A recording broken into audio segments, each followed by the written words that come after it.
Ito na yung balls na leaks siya in English. And si Madam ang nagpiprito. Hinaluan namin ng eggs, paminta, and asin. At saka yan yung flour ng matsot. ככה צריך לצאת לנו כל יום שישי גרלי. לא פתוח ומלא שמן. Hello to all! Magandang hapon, Israel! Ano ba yung buhok ko? Kulot. Pasensya na. Ito na yung ginawa natin. Yung malaking sibuyas kanina, yung balls.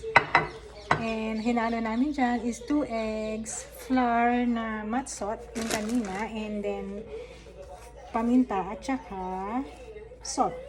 Yan. And magluluto rin tayo ng string beans. Frozen string beans for dinner tonight, Friday.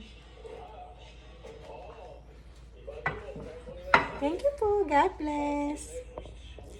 Bye po.